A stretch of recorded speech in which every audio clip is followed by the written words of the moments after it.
안녕하세요. 저는 얼마 전 딸아이가 결혼하고 지난날을 되돌아보는 시간이 부쩍 늘어난 50대 여성입니다.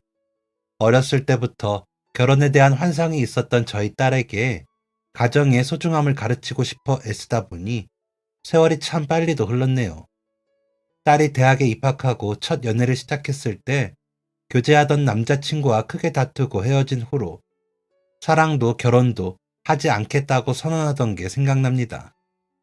그때 이별의 아픔을 겪은 딸이 안쓰러우면서도 다시는 사랑 따위 하지 않겠다는 그 절절한 선언이 덜컥 겁이 나기도 했었어요. 사랑을 하고 이별을 하며 느끼는 감정, 책임감, 폭풍 같은 감정의 회오리가 지나간 후에 비로소 더 단단해지는 마음 같은 것들이 저 또한 인생을 살아오며 느끼기에 쉬운 일들이 아니었기 때문에 더 그랬습니다.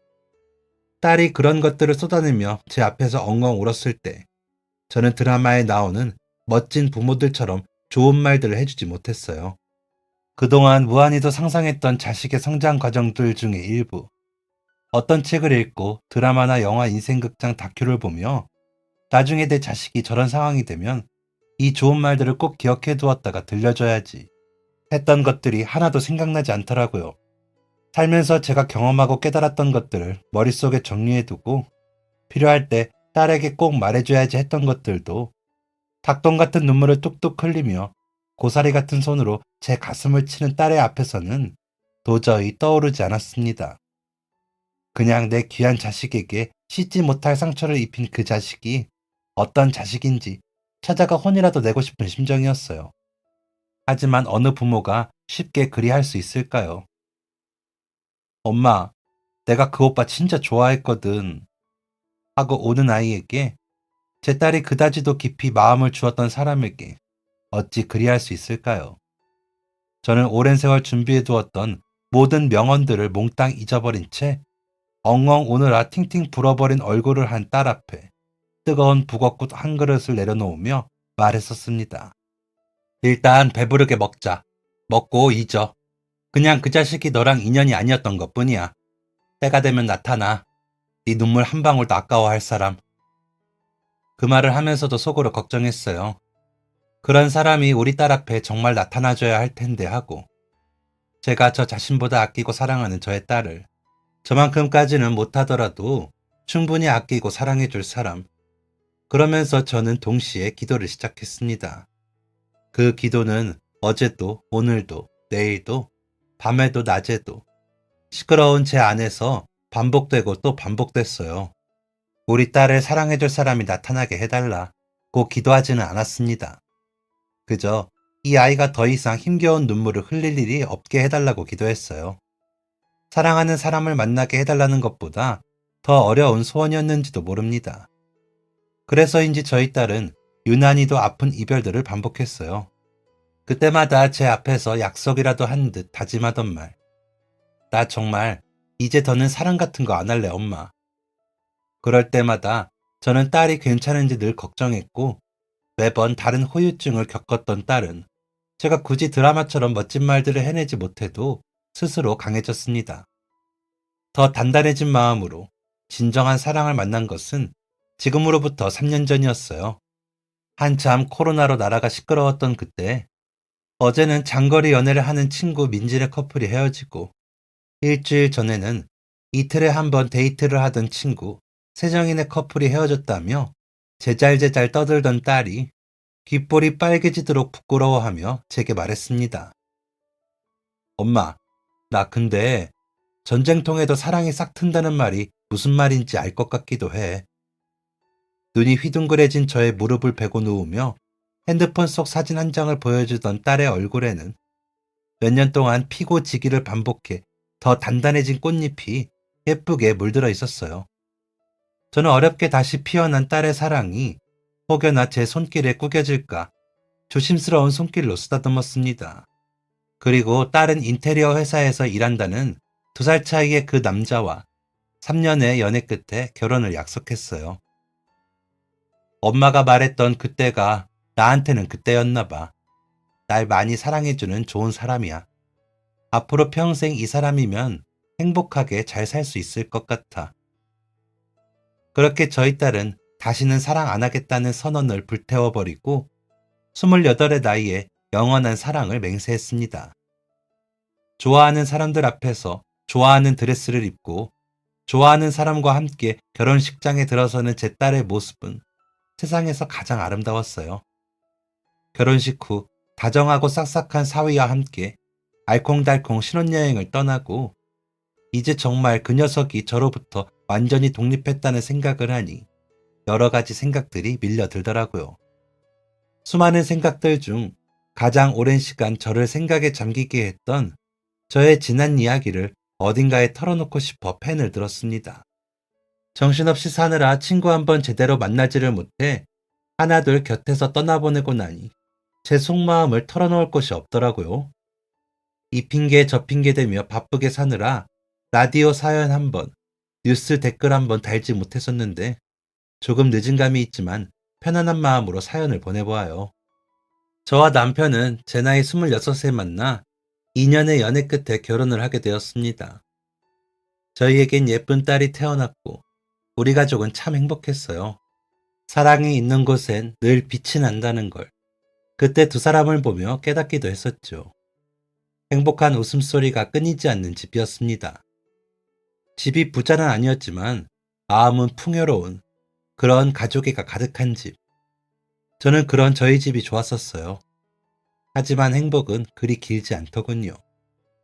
저희 가족의 빛나는 행복 뒤에 끔찍한 악몽이 기다리고 있었기 때문입니다. 그땐 저희 딸 은지가 겨우 3살이 되었을 때였어요.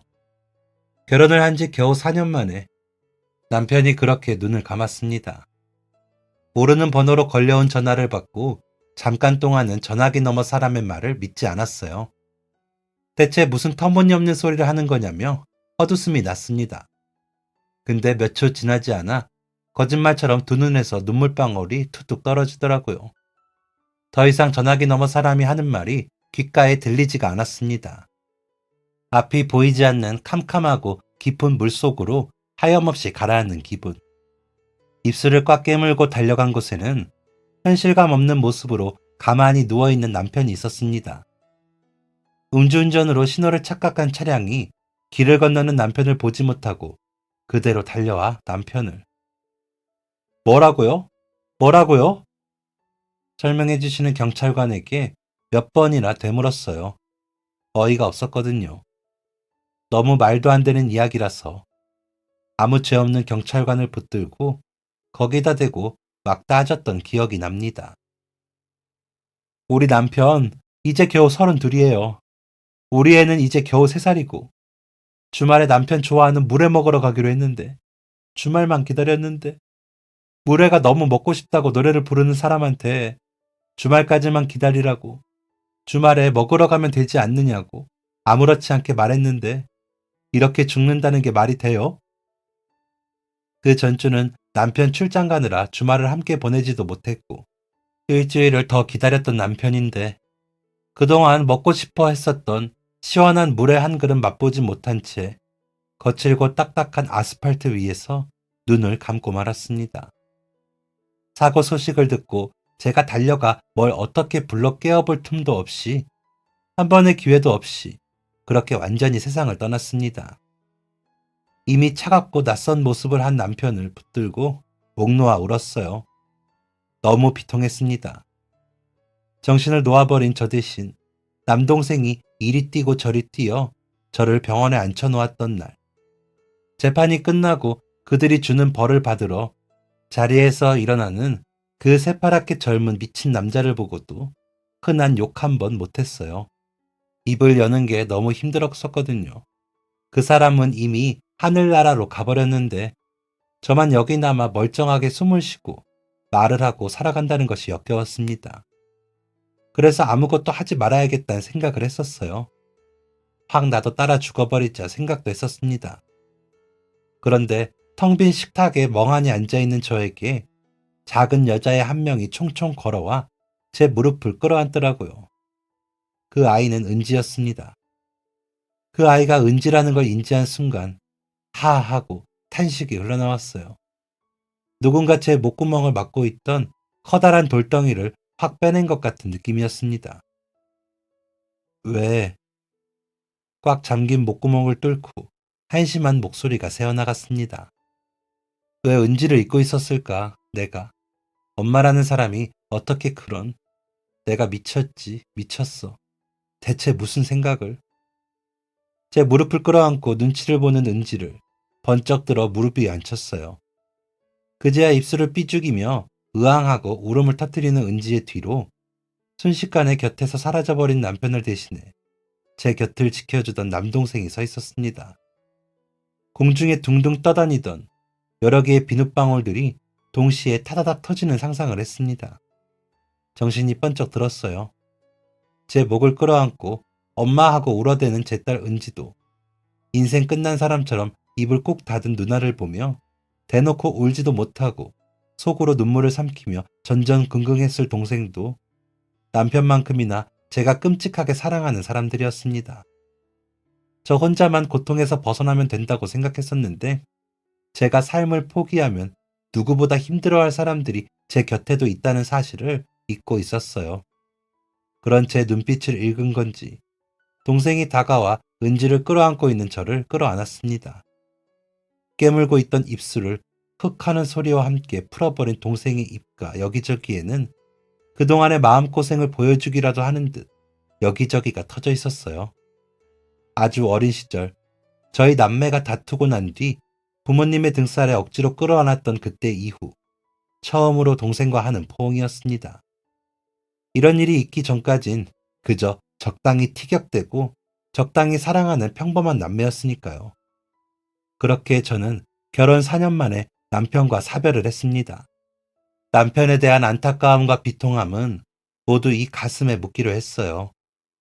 저는 여전히 누군가의 엄마였고 가족이었기에 어떻게든 남은 생을 살아내야 했습니다. 저로 인해 누군가를 평생 슬픔 속에 살게 할 용기가 없었습니다.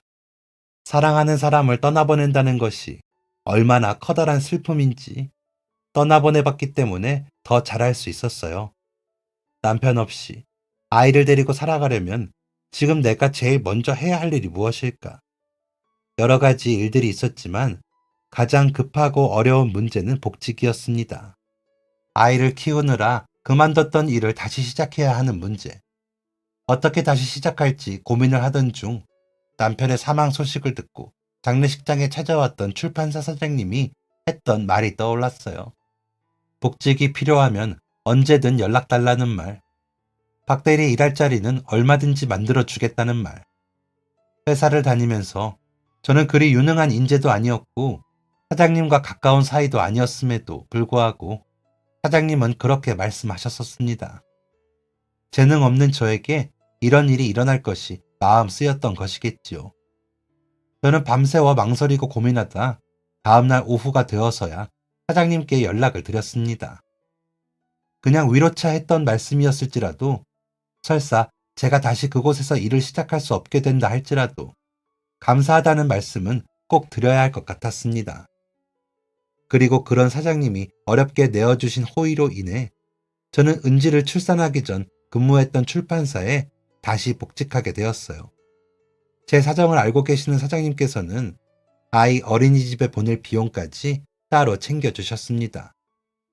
너무 감사하고 죄송한 마음에 저는 집에 돌아와 아이를 재우고 난 후에도 회사 일을 보기 시작했습니다.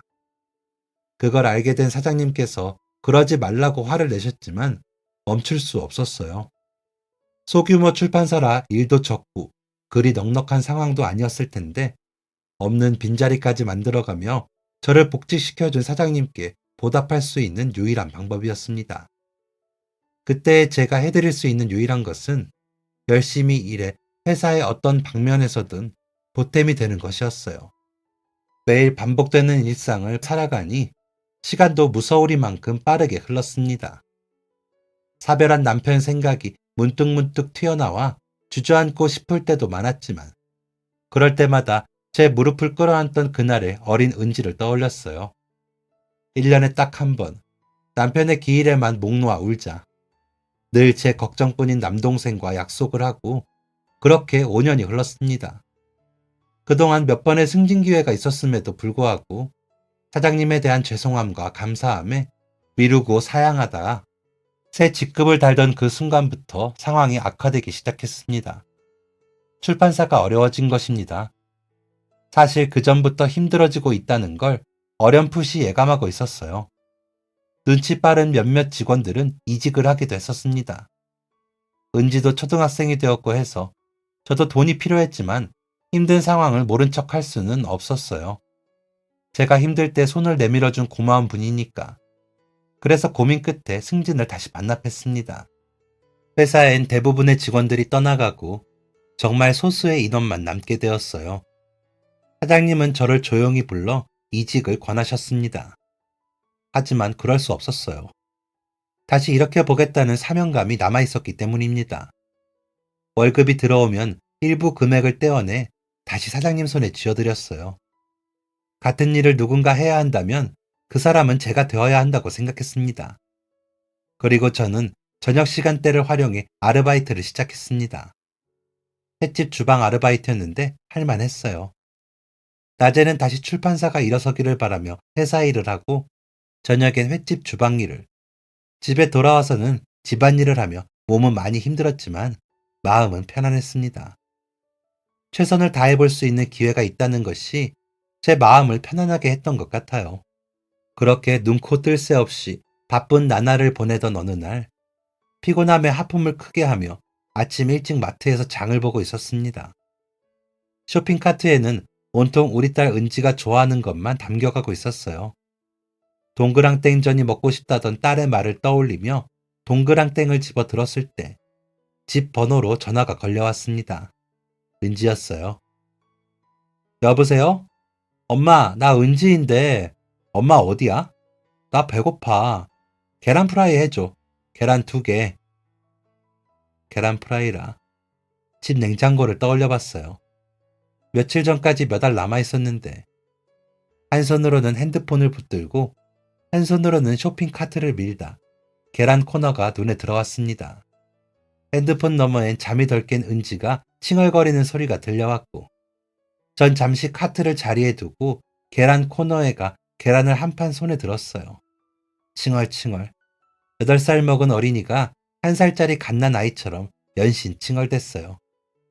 그럼 저는 그 소리가 듣기 싫으면서도 한편으로는 마구 행복감이 밀려들어와 그 칭얼대는 어린이에게 애정이 섞인 잔소리를 늘어놓았죠. 아이고 우리 똥강아지 잠이 덜 깼어. 얼른 화장실 가서 세수하고 양치해. 새나라의 어린이는 일찍 일어나도 씩씩하지. 엄마 좀만 있으면 금방 가. 입이 삐쭉 튀어나왔을 귀여운 모습을 떠올리며 놔두었던 카트를 다시 끌고 계산대를 향했어요. 조금만 기다려 은지야. 엄마 금방 갈게. 아직 이불을 몸에 둘둘 감고 칭얼거리고 있을 은지에게 괜히 텔레파시를 보내보기도 하면서 말입니다. 그렇게 핸드폰을 가방에 집어넣고 지갑을 꺼내며 계산대 위에 구매한 물품들을 올리려는데 뭔가 이상했어요. 분명 제가 담았던 물건들이 맞긴 맞는데 제가 담지 않은 다른 물건들도 몇 개 보이는 것이 아니겠어요? 빨리빨리 합시다.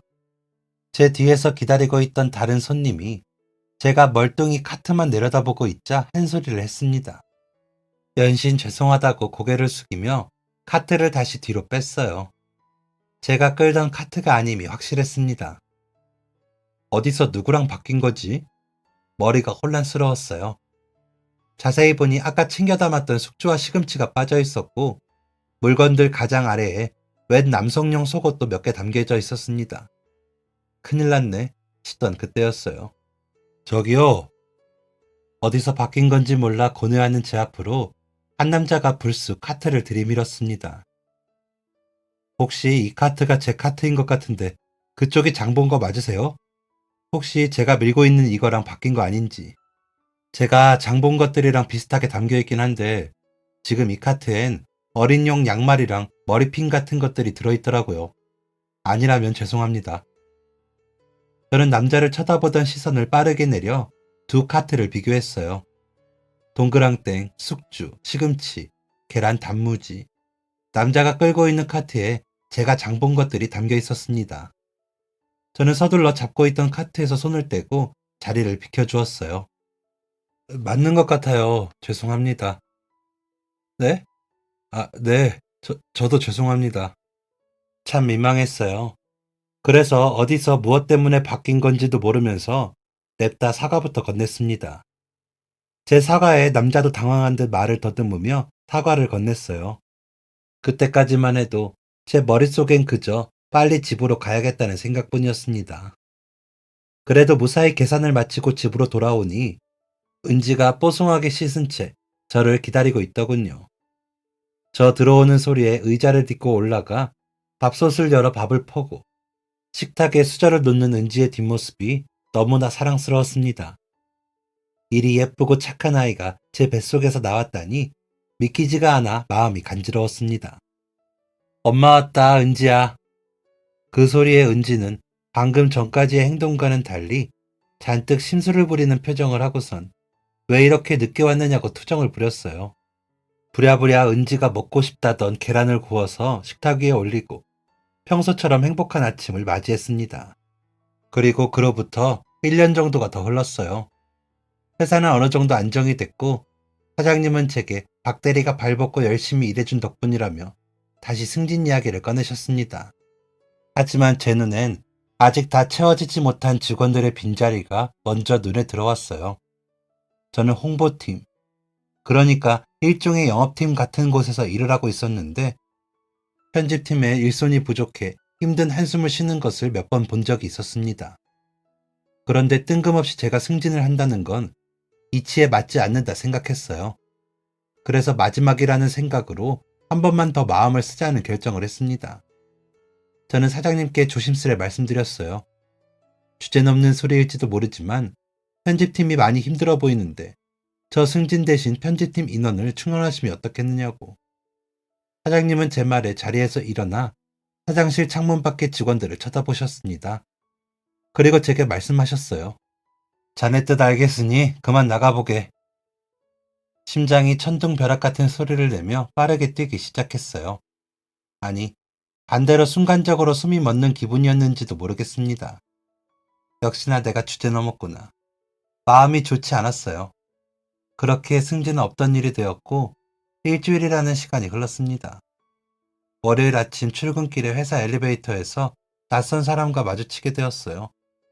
처음 보는 사람이 꾸벅 인사를 하고 심지어는 같은 층에 내리기에 정말로 사장님께서 인원을 충원하셨나 생각했을 뿐이었습니다. 그 남자는 자신을 편집팀에 새로 들어온 팀장이라고 소개했어요. 아, 그렇구나. 이제 양 대리님 한숨 쉬는 일 좀 줄어들려나. 그날도 다른 날과 크게 다를 것 없이 평소처럼 업무를 보았습니다. 한 가지 특이한 점이 있었다면 그 남자였어요. 일을 하는 도중 탕비실에 물을 들어가거나 화장실을 가거나 할 때마다 자꾸 그 남자와 마주치게 되었습니다. 마주칠 때마다 안녕하세요 하며 인사를 하는 그 남자를 참 싱겁다 생각했어요. 그런데 퇴근길 버스에서마저 그 남자와 마주치게 되었습니다. 남자는 습관처럼 안녕하세요라고 하다 입을 다물고 멋쩍은 웃음을 지어 보였습니다. 무슨 말이라도 해야 하나? 그동안 여러 후배 직원들을 맞이하고 떠나보내봤지만 이 남자는 느낌이 조금 이상했습니다. 너무 잘해주면 안 될 것 같은 느낌이라고 해야 할까요? 적당히 거리를 두어야만 할 것 같은 그런 느낌이었어요. 그래서인지 다른 직원들에게 했던 것처럼 자연스럽게 말이 나가질 않았습니다. 그런데 제게 어떤 반응을 바라는 듯 뚫어져라 제 얼굴을 쳐다보는 편집팀장에게 어색한 미소를 한번 지어보였음에도 팀장이 시선을 거두지 않았어요. 애써 빠르게 지나가는 차창 밖의 풍경들을 열심히 구경하는 척 하는데 그 남자, 아니 송 팀장이 또 입을 열었습니다. 저기 박 대리님, 혹시 우리 어디서 본 적 있지 않아요? 아주 예전에 남편과 연애 시절에 남편이 제게 그런 말을 한 적이 있어요. 미연아, 너는 그저 초면일 뿐인 어떤 놈이 갑자기 너한테 아는 체를 하며 혹시 우리 어디서 본 적이 있지 않느냐고 말을 하면 그저 너한테 어떻게든 수작을 걸어보려는 행동일 뿐이니 가볍게 무시해야 해. 팀장의 말은 그 옛날 남편이 했던 말을 떠올리게 했습니다. 토시 하나 틀리지 않고 어쩜 남편이 조언했던 그대로의 문장을 말하는 건지. 저는 속마음을 숨기지 못하고 눈썹을 꼭 여덟 팔자처럼 찡그리며 팀장을 바라보았습니다. 그랬더니 당황한 팀장이 손잡이를 잡고 있던 두 손을 떼어 격하게 부정하며 흔들어 보였어요. 어, 아니에요. 그런 의미 아니었어요. 정말이에요. 너무 오해를 했나? 팀장의 격한 부정에 미안함이 몰려오던 순간 버스가 급정거를 하며 팀장이 그대로 균형을 잃고 바닥에 엉덩방아를 찧어버렸습니다. 순식간에 일어난 일이었어요. 자리에 앉아있던 한 어르신이 괜찮냐며 팀장을 달랬습니다. 팀장은 한 손은 꼬리뼈를, 한 손은 얼굴을 감싸며 괜찮다고 옹알거렸어요. 괜히 저 때문인 것 같아 미안했습니다. 저는 버스가 멈춘 틈을 타 팀장의 팔을 잡고 자리에서 일으켰어요. 얼굴이 창피함으로 빨갛게 물든 팀장이 정말 괜찮다고 어색한 웃음소리를 만들어냈습니다. 다시 출발한 버스. 난감한 것은 다음 정거장이 제가 내려야 할 정거장이라는 점이었어요. 팀장을 곤란하게 하고 저는 냅다 내려버리는 그림이 꼭 도망치는 모양새 같아서 어떻게 말을 할지 타이밍을 고르는 그때 팀장이 먼저 말을 했습니다. 팀장이 뱉은 말은 저를 또 한 번 난감하게 했어요. 저기 꼭 창피해서 도망가는 사람처럼 느껴지실지 모르겠는데 제가 이제 내려야 하거든요. 정말 도망가는 것 아닙니다. 진짜 여기 살아서 그래요. 글쎄, 팀장도 저와 같은 정거장에서 하차를 한다는 것 아니겠어요? 뭐라고 대답해야 할지 고민하다 타이밍을 놓치고 하차벨을 눌렀습니다. 조금 놀란 표정에 지은 팀장이 작게 고맙다고 말을 했고 버스 문이 열린 틈을 타 제가 먼저 냅다 버스에서 내려버렸어요. 다른 승객들 틈에 섞여 한 박자 늦게 버스에서 내린 팀장이 얼굴 한가득 물음표를 띄우며 저를 바라보았습니다. 버스가 떠나고 승객도 떠난 정류장에 팀장과 저만 남았을 때 저는 하는 수 없이 변명 같은 소리를 늘어놓아야 했습니다. 저도 여기서 내려야 해서요. 넘어지게 해서 죄송합니다. 서로가 서로에게 사과를 하고 또 서로에게 괜찮다는 말을 5번 정도 반복하다 마침내 등을 돌렸어요. 들어가시라고 인사를 나누고 딱 등을 돌리는 순간 버스에 내려서 마저도 같은 방향이면 어쩌나 했던 걱정이 싹 사라지면서 마음이 편안해졌습니다. 점심으로 먹은 김치찌개가 그제야 소화가 되는 기분이 들었어요. 그런데 편안함도 잠시 빠른 발걸음 소리가 등 뒤에서 들려오더니 누가 제 어깨를 탁 집었어요. 돌아본 곳엔 팀장이 곧 유레카라도 외칠 것 같은 얼굴을 하고 서 있었습니다. 기억났어요. 어디서 봤었는지. 팀장은 길 건너에 있는 마트를 손가락으로 가리켰습니다. 그랬습니다. 알고 보니 팀장은 정말로 저를 어디서 본 것 같아 물었던 것이었고 그런 팀장과 저는 1년 전 마트에서 서로 카트가 바뀌었던 그래서 한번 얼굴을 본 적이 있었던 사이였던 것입니다. 솔직히 저는 얼굴이 기억나지도 않는데 팀장이 대단해 보였어요. 눈썰미가 좋아도 그런 것까지 기억할 수가 있나? 이상한 사람 취급을 했던 것에 사과를 하고 팀장은 속이 후련하다고 해맑은 표정으로 다시 길을 걷기 시작했습니다. 저 팀장님? 이쪽 방향 아니지 않으세요? 아깐 저쪽으로 가셨는데 여긴 제가 가는 방향이에요. 이제 미스터리가 풀렸으니 편하게 집에 가자는 팀장의 발걸음이 방금 전까지와는 달리 저희 집 방향으로 틀어지기에 붙잡아 세워 물으니 팀장이 말하기를 그야 어색하고 불편해서 거짓말로 그랬죠. 이젠 그럴 게 전혀 없네요. 속도 후련하고 편안합니다. 앞으로 출퇴근 같이 하면 되겠는데요. 말동무도 있고. 아, 대리님이 제가 여기 입사하고 처음으로 가장 말 많이 나눈 분이에요. 하루 종일 입 닫고 인수인계만 받느라 힘들었는데 숨통 트이는 기분 아세요? 꼭 오랜만에 동창이라도 만난 사람처럼 반가운 목소리로 이것저것 신이 나서 떠들던 송 팀장은 갈림길이 나오고 나서야 아쉬운 목소리로 악수를 청하며 말했습니다. 앞으로 잘 부탁드린다고. 여전히 어색한 것은 저뿐이었는지 저는 꼭 팔이 고장난 사람처럼 부자연스러운 자세로 악수를 나누었습니다. 갑자기 내일부터의 회사 생활이 어지럽게 느껴졌어요. 조금 피곤한 스타일 같다는 생각이 들었기 때문입니다. 전 하루가 정말 바쁜 사람인데 피곤한 날엔 귀찮아질지도 모르겠다는 생각도 했어요. 생각을 하던 도중 저는 깜짝 놀라서 거리에 멈추어 섰습니다. 길거리에 있던 한 가게의 유리창에 비친 제 얼굴이 저도 모르는 새 활짝 웃고 있었기 때문입니다. 저는 서둘러 표정을 지웠어요. 그리고 그 후로도 저의 일상엔 크게 달라진 점이 없었습니다. 여느 직원들과 나누는 대화처럼 가볍고 무난한 대화들이 출퇴근 시간에 반복됐을 뿐이었어요. 그러던 중 부쩍 올라간 매출에 대한 축하 파티 겸 팀장의 환영식을 하기 위해 회사 회식을 하게 되었습니다. 조금 늦은 감이 있는 회식이었지만 다 함께 축하하는 자리에 저만 쏙 빠지기가 어려웠어요. 어쩔 수 없이 아르바이트 자리에 양해를 구하고 회식에 참여를 하게 되었습니다. 고생한 전 직원들에 대한 사장님의 감사 인사가 주를 이루었고 짧게 팀장님을 환영하는 말들도 오고 갔어요. 시계가 8시를 향해 갈 무렵 9시에는 일어나 봐야 한다는 생각에 저도 모르게 엉덩이가 들썩이고 있었습니다. 그걸 알아본 사장님이 급하게 잔을 들며 자리에서 일어나셨고요. 자, 그리고 사실 오늘 내가 여러분들한테 꼭 하고 싶은 말이 있었어요. 내가 혼자서 해보려고 했는데 말을 안 듣는 직원이 있어서 말이에요. 우리 박대리, 박수! 갑자기 소환된 저의 이름에 어리둥절한 채 들썩이는 엉덩이를 일으켜 자리에서 일어났어요. 그러자 환호성이 쏟아져 나오고 이유도 모른 채 저는 박수를 쳐주는 직원들에게 꾸벅꾸벅 인사를 했습니다. 지금 저것 좀 봐. 왜 자기가 호명됐는지도 모르고 그저 꾸벅꾸벅.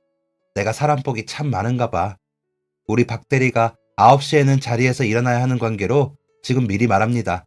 박 대리, 내일부터 박 팀장입니다. 아시겠죠? 결국 그 말씀이셨어요. 그냥 따로 말씀하시면 될 것을 굳이 이렇게 직원들 다 있는 자리에서 제가 일을 하면서 어떤 커다란 성과를 낸 것도 아니라 더욱이 민망하고 부끄러웠습니다. 전 서둘러 감사합니다를 외치고 자리에 앉았습니다. 그랬더니 편집장님의 칭찬이 쏟아졌어요.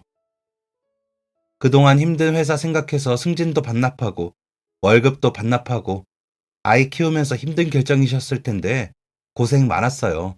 진짜 대단해. 여러모로 존경합니다, 대리님. 아니, 팀장님. 졸지에 회식 자리에서 승진을 하게 된 저는 9시가 되어 자리에서 빠져나오면서 속으로 내심 기뻤습니다. 이제 아르바이트 그만둬도 되겠다. 퇴근하면 은지랑 시간 더 많이 보낼 수 있겠다. 이 생각이 머리를 가득 채웠어요. 룰루랄라, 술도 한 잔 들어갔겠다. 기분이 최상이었습니다. 택시들이 도로를 느리게 달려갔지만 9시라 버스가 다니는 시간. 저는 자연스레 버스 정류장에 앉았어요. 콧노래가 나왔습니다. 갑자기 어떤 인형이 제 머리 위로 그림자를 들이우기 전까지는 말이에요. 뭐예요? 고개를 들어 올려다본 곳에는 팀장이 싱글벙글 웃는 얼굴을 하고 저를 내려다보고 있었어요. 아직 회식 자리가 한창일 텐데 하고 말을 하니 제법 황당한 소리를 했습니다. 박 팀장님 데려다 드리려고요. 네가 왜? 하도 어처구니가 없어 속으로 생각한다는 것이 입 밖으로 튀어나갈 뻔했습니다. 그랬더니 방금 왜요? 라고 생각했죠? 하고 물어오더군요. 아직 겨울이 오려면 한참 남았는데 양팔에 소름이 돋는 것만 같았습니다. 송 팀장은 대답을 하지 못하는 저를 여전히 싱글벙글한 표정으로 쳐다보았고 저희는 얼떨결에 버스에 나란히 앉아 가게 되었습니다. 몇 분 전까지만 해도 제가 콧노래를 부르고 있었는데 버스에 타고 보니 제 콧노래는 쏙 들어가고 옆집 남자에게서 콧노래가 흘러나오는 아이러니한 풍경이었어요. 저희는 아무 말 없이 정류장에 내렸고 각자의 집으로 가기 위해 평소처럼 일정한 거리를 두고 길을 걸었습니다. 그리고 얼큰하게 취한 듯한 송 팀장의 입에서 벼란간 흘러나온 말은 저를 오랜만에 큰 소리로 웃게 만들었습니다. 박 팀장님, 저 팀장님 좋아합니다. 그래도 저 좋다고 용기 내어 고백한 사람 앞에서 박장대소를 한다니 무례한 행동인 걸 알았지만 웃음이 멈춰지지 않았어요. 한참 동안 배꼽을 부여잡고 웃다 눈물을 흘적이며 팀장님에게 말했습니다. 나 9살짜리 딸이 있는 애 엄마라고. 그런데 깜짝 놀라며 당황할 줄 알았던 송 팀장의 반응이 묘하게 이상했습니다. 그제야 얼굴을 자세히 살펴보니 조금 화가 난 듯한 표정이었어요. 웃음이 쏙 들어갔습니다. 알고 있어요. 그 정도 아는 것도 없이 냅다 좋아할 사람으로 보였나요, 저? 입사하던 날 직원분들이 말해줘서 알고 있었어요. 그리고 그날 마트에서 바뀐 카트에도 아이 걸로 보이는 것들이 있었고, 박 팀장님은 저한테 마음 없으신 거 저도 알고 있어요. 새 연애보다 따님 생각이 더 간절한 분이시라는 것도 너무 잘 알고. 저 만나달라고 때 안 써요. 제 나이가 30 중반이에요.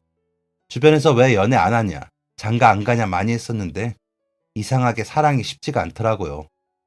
그래서 그냥 혼자 천천히 살아야겠다 생각했는데 이렇게 뜬금없는 곳에서 사랑이 시작될 줄은 몰랐어요. 당황하셨죠? 미안해요. 근데 한 번은 말해야 할 것 같아서. 팀장님은 저한테 아무 감정 없는 거 빤히 보이는데 제 심장이 한 번이라도 내뱉지 않으면 펑 하고 터져버릴 것 같아서 한 번 고백하는 건 괜찮잖아요. 그쵸? 그 이후로는 어떤 대화를 했는지, 어떻게 집까지 왔는지 기억이 나지 않습니다. 그냥 갑작스러운 사랑 고백에 쓸데없이 반응하는 심장을 밤새도록 주먹으로 때려가며 잠들기 위해 애썼던 것만 기억이 나요. 스스로에게 그렇게 주문을 외웠던 것 같아요. 네가 설레면 뭐 어쩔 건데.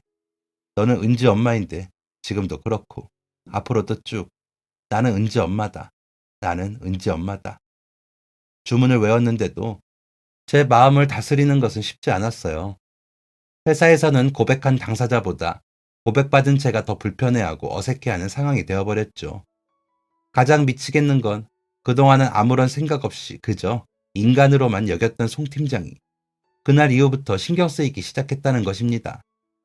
그렇게 몇 달이 지났어요. 송 팀장이 입사를 하고 반년 정도가 흐른 셈이지요. 송 팀장은 변함없이 제게 다정했고 정신없이 사느라 만나서 마음 터놓을 편한 친구 하나 없었던 저는 은지를 보러 집에 놀러온 남동생을 붙들고 돌려 이야기를 꺼냈습니다. 이건 내 친구 중 이야기인데 하고 시작하지만 결국엔 저의 사연인 그런 이야기. 동생은 제 이야기가 다 끝날 때까지 기다리다 이렇게 말했습니다. 누나, 연애하고 싶으면 해. 연애하다가 결혼하고 싶으면 결혼도 해. 그 사람이 은지가 싫다면 은지 내가 데려다 키울게.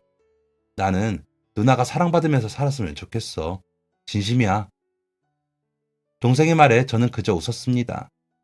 말도 안 되는 이야기라고 생각했어요. 그냥 제 마음속에 눈치 없이 피어나려는 사랑이라는 꽃망울을 꺾어버릴 수 있는 방법만이 알고 싶었습니다. 그리고 차참히 실패했어요.